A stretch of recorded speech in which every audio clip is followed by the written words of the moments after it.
সুপ্রিয় শিক্ষার্থী বন্ধুরা, সকল আমার সালাম গ্রহণ করবে। আসসালামু আলাইকুম রহমতুল্লাহি ওয়া বারাকাতুহু। আশা করি সকলেই ভালো আছো। তোমরা যারা নবম শ্রেণীতে ষান্মাসিক সামষ্টিক মূল্যায়ন 2024 আগামীকাল থেকে শুরু হবে এবং তোমার প্রথম পরীক্ষা বা প্রথম মূল্যায়ন হবে ইতিহাস ও সামাজিক বিজ্ঞান। এখানে শিক্ষার্থীর জন্য নির্দেশনা তোমাদের যেই কাজ করতে হবে, মূল্যায়ন প্রজেক্টের নাম অর্থাৎ তোমাদের একটা প্রজেক্ট তৈরি করতে হবে। পরিবার ও সমাজের আমাদের ভূমিকা, মানে পরিবার এবং সমাজে আমাদের কি কি ভূমিকা আছে এটা নিয়ে একটা প্রজেক্ট তৈরি করতে হবে। পরিবার ও সমাজে আমার ভূমিকা শীর্ষক এই প্রজেক্টটিতে আমরা 3টি কাজ ধারাবাহিকভাবে করব। প্রথমে আমরা নিজ ও সহপাঠীর পরিবারের সদস্যদের আত্মপরিচয় এবং আচরণিক প্যাটার্নের বৈচিত্র্য খুঁজে খাতায় লিখব। এরপর পরিবারে আমাদের অবস্থান ও ভূমিকা সম্পর্কে লিখব। দ্বিতীয় কাজটি আমরা জোড়ায় করব।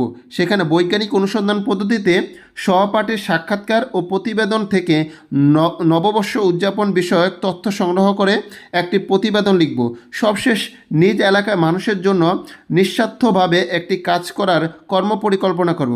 কাজ নাম্বার 1, চলো একে অপরের পরিবার সম্পর্কে জানি। নিজ পরিবার। আজ আমরা সহপাঠীর পরিবার সম্পর্কে জানব। এজন্য আমরা প্রথমে নিজেদের পরিবার সম্পর্কে ছক 1 এ উল্লেখিত বিষয়গুলো নিয়ে চিন্তা করে তথ্যগুলো লিখব। ছক 1, আমার পরিবারের তথ্য। আমার পরিবারের সদস্যের ভৌগোলিক, সামাজিক, সাংস্কৃতিক ও রাজনৈতিক প্রেক্ষাপটে আত্মপরিচয়। দ্বিতীয়ত, আমার পরিবারের সদস্যের আচরণিক প্যাটার্ন, এগুলো তৈরি করতে হবে। এরপরে খ নম্বরে, নিজ ও সহপাঠীর পরিবারের আচরণের বৈচিত্র্য। দল গঠন। প্রথম আমরা 4 জন করে একটি দল গঠন করব। পরবর্তী কাজ, দলে আমরা নিজ পরিবারের তথ্যগুলো নিয়ে আলোচনা করে নিচের থিমের আলোকে তথ্যগুলো সাজাবো। থিমের আলোকে তথ্য সাজাই। আমার ও সহপাঠীর পরিবারের সদস্যদের ভৌগোলিক, সামাজিক, সাংস্কৃতিক ও রাজনৈতিক প্রেক্ষাপটে আত্মপরিচয়ের বৈচিত্র্য। এরপরে আমার ও সহপাঠীর পরিবারের সদস্যদের আচরণিক প্যাটার্নের বৈচিত্র্য। এ জায়গায় বলছে থিম অনুসারে আমরা নিজ ও সহপাঠীর পরিবারের সদস্যদের আত্মপরিচয় ও আচরণিক প্যাটার্নের বৈচিত্র্য লিখি। এজন্য আমরা নিজ ও সহপাঠীদের পরিবারের ভৌগোলিক অবস্থান, সামাজিক, সাংস্কৃতিক ও রাজনৈতিক প্রেক্ষাপটে এই বৈচিত্র্য খুঁজব। এই বৈচিত্র্যগুলো ব্যাখ্যা করে লিখে প্রকাশ করি। এই বৈচিত্র্যগুলো তুলে ধরার জন্য আমরা প্রয়োজনে সহপাঠীদের নাম ব্যবহার করতে পারি। এই কাজটি আমরা নিজ ও সহপাঠীর পরিবারের আত্মপরিচয় ও আচরণিক প্যাটার্নের বৈচিত্র্য নামে খাতায় লিখব। এরপরে গ নম্বরে দেখো, পরিবারে আমার অবস্থান ও ভূমিকা, মানে পরিবারে আমার অবস্থানটা কি আর ভূমিকাটা কি আমার। নিজ পরিবারের কাঠামো বিশ্লেষণ করে পরিবারে আমার অবস্থান ও ভূমিকা সম্পর্কে লিখি। এই কাজটি আমরা এককভাবে করব, এটা তোমাদের এককভাবে করতে হবে। কাজ নাম্বার 2, পরিবার থেকে সমাজ। পরিবার থেকে সমাজ। নববর্ষে আমরা ও সহপাঠীদের পরিবার। দেখো, এই কাজটি করার জন্য আমরা বৈজ্ঞানিক অনুসন্ধান ধাপ অনুসরণ করব। অনুসন্ধানের ধাপগুলো আমরা পাঠ্যপুস্তকে 6 ও 7 নং পৃষ্ঠায় পাব। প্রয়োজনে আমরা আবারও দেখে নিতে পারি। জোড়া গঠন ও প্রশ্ন তৈরি। আমরা জোড়ায় বসি। আমরা সহপাঠীদের পরিবার কিভাবে নববর্ষ উদযাপন করে এবং এই উৎসব উদযাপনের প্রাকৃতিক ও সামাজিক উপাদানের কোনো প্রভাব আছে কিনা বিষয়ে কিছু প্রশ্ন তৈরি করব। এরপর একে অপরের সাক্ষাৎকারের মাধ্যমে প্রশ্নগুলো থেকে তথ্য সংগ্রহ করব। লক্ষ্য রাখব, প্রতিজনের সাক্ষাৎকারের জন্য নির্ধারিত সময় 15 মিনিট। ফলে দুজনের সাক্ষাৎকারের জন্য প্রতি জোড়ায় 30 মিনিট পাব। সাক্ষাৎকার থেকে প্রাপ্ত প্রশ্নের উত্তর আমরা খাতায় লিখে রাখবো। এরপর আমরা নিচের প্রতিবেদনটি পড়ব। ঠিক আছে, তোমাদের এই জায়গায় বলি, তোমাদের অ্যান্সারগুলো আমি দেওয়ার চেষ্টা করব। এই কারণে তোমরা এই ইউটিউব চ্যানেলটি সাবস্ক্রাইব করে সাথে থাকো। রাত্রের মধ্যে যতটুকু সম্ভব তোমাদের অ্যান্সারগুলো দেওয়ার চেষ্টা করবো ইনশাল্লাহ।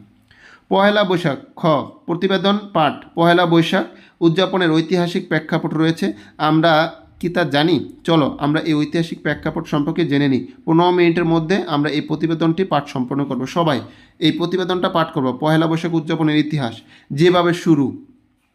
বেশিরভাগ ইতিহাসবিদ মোটামুটি একমত যে 1556 সালে মুঘল সম্রাট জালালউদ্দিন মোহাম্মদ আকবরের শাসনামল থেকে বাংলা নববর্ষ উদযাপন শুরু হয়েছিল।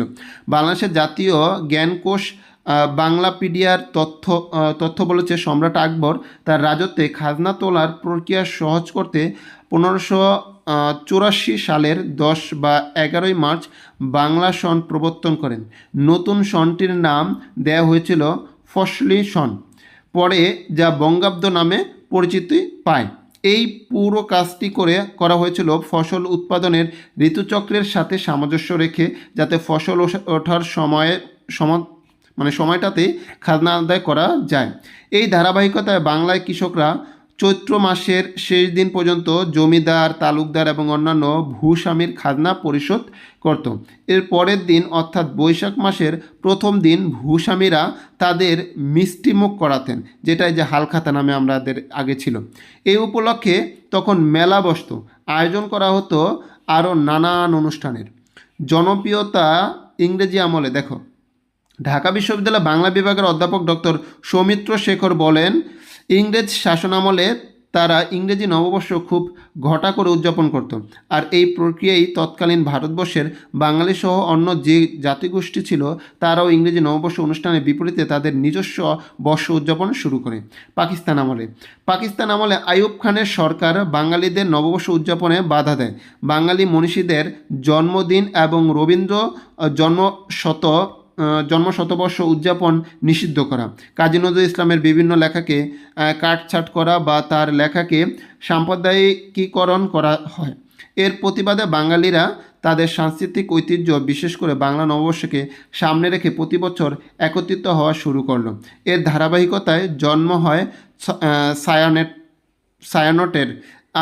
আর এই প্রতিষ্ঠানটি প্রতি বছর রমনা বটমূলে রবীন্দ্রসঙ্গীত গেয়ে বর্ষবরণের আয়োজন করতে থাকে। সংগৃহীত অংশ বিশেষ বিবিসি নিউজ বাংলা, এই জায়গায় আর কি প্রতিবেদনের কথা। আচ্ছা, এরপরে গ নম্বর, সাক্ষাৎকার ও প্রতিবেদন থেকে প্রাপ্ত তথ্যকে খাতায় উপস্থাপন। এবার তোমার খাতায় উপস্থাপন করতে হবে। আমরা ইতিমধ্যে নিজ ও সহপাঠীর পরিবারের উদযাপিত পয়লা বৈশাখ সম্পর্কে প্রশ্ন উত্তরের মাধ্যমে তথ্য সংগ্রহ করেছি। উপরের প্রতিবেদন থেকে পহেলা বৈশাখের ইতিহাস সম্পর্কে জেনেছি। এই দুটো তথ্যে উৎস থেকে আমরা যে তথ্য সংগ্রহ করছি তার নিচে উল্লেখিত দুটি বিষয় বিশ্লেষণ করব, জোড়ায় আমাদের মতামত উপস্থাপন করব। এরপর এককভাবে পহেলা বৈশাখ উদযাপনের প্রকৃতি ও সমাজের প্রভাব শীর্ষক একটি প্রতিবেদন লিখব। এই জায়গায় একটা প্রতিবেদন লিখতে হবে। প্রতিবেদনের নিচে দুইটি বিষয় উদাহরণ সহকারে যুক্তি দিয়ে খাতায় উপস্থাপন করব। বিষয় 1, পহেলা বৈশাখ উদযাপনে ইতিহাস, বাংলায় ভূপ্রকৃতি ও সামাজিক উপাদানের প্রভাব। বিষয় 2, পহেলা বৈশাখ উদযাপনে বাঙালি সংস্কৃতিতে পরিণত হওয়ার পেছনে প্রকৃতি ও সমাজের প্রভাব। সবশেষে আমরা জোড়ায় সহপাঠীদের কাজের মূল্যায়নের জন্য সতীত্ব মূল্যায়নে রুবিক্সটি খাতায় লিখে পূরণ করব। 20 মিনিটের মধ্যে আমরা এই কাজটি সম্পূর্ণ করব। সতীত্ব মূল্যায়ন, এই জায়গায় সতীত্ব মূল্যায়ন, এই জিনিসগুলো তোমরা জানো, মানে লিখছে কিনা এই জিনিসগুলো তোমরা করে নিবা। কাজ নাম্বার 3, চেতনায় দেশ ও মানুষ। আমরা এর মধ্যে বুঝতে পেরেছি বাঙালি সংস্কৃতি পহেলা বৈশাখের উৎসব উদযাপনের রয়েছে ঐতিহাসিক প্রেক্ষাপট। পাকিস্তান আমলে আমরা দেখেছি এই উৎসব উদযাপনের বিরুদ্ধে ষড়যন্ত্র করেছে তৎকালীন সরকার, কিন্তু বাঙালিরা তাদের অস্তিত্ব ও শেকড় ধরে রেখেছে। তারা নিজেদের উপরে ধেয়ে আসা সব ষড়যন্ত্রকে রুখে দিয়েছে। এজন্যই তো আমরা সাহসী, দেশপ্রেমিক ও আবেগী জাতি। ভালোবাসি মা ও দেশকে। দেশ যেন আমাদের মাকে যেমন আমরা শ্রদ্ধা করি, বুকে জড়িয়ে ধরে স্বর্গের তৃপ্তি বোধ করি, ঠিক তেমনি দেশের মাটিও যেন আমাদের জন্য স্বর্গতুল্য। এই মাটির গন্ধ, বাতাস, নির্মল বাতাস যেন আমাদের কাছে মায়ের মতো প্রিয়। মুক্তিযুদ্ধে আমাদের দেশের অনেক সন্তান যুদ্ধ করেছেন, দেশের জন্য আত্মত্যাগ করেছেন। আমরাও দেশের সন্তান। এখন মুক্তিযুদ্ধ নেই, কিন্তু দেশ ও মানুষের জন্য আমরা এখন কি করতে পারি? বাঙালিরা একত্রিত হয়ে মুক্তিযুদ্ধ করেছে দেশের স্বার্থে, ঠিক তেমনি আমাদেরও এক হয়ে কাজ করতে হবে। আমরা সবাই মিলে একসাথে ভালো কাজ করলেই দেশ ও মানুষের অগ্রগতি হবে। তাই আমাদের আবার দলে বসে আমরা একটি কর্ম পরিকল্পনা করব। মানে কি করব? কর্মপরিকল্পনাটি হবে এলাকার মানুষের জন্য নিঃস্বার্থভাবে একটি কাজ করার পরিকল্পনা। মানে কি করতে পারি সবার জন্য নিঃস্বার্থভাবে। আমরা এই কাজটি দলের সবাই মিলে কখন, কিভাবে ও কার সহায়তা করব তা ঠিক করব। এই কাজটির মাধ্যমে কতজন মানুষ কিভাবে উপকৃত হবে তাও নির্ধারণ করব।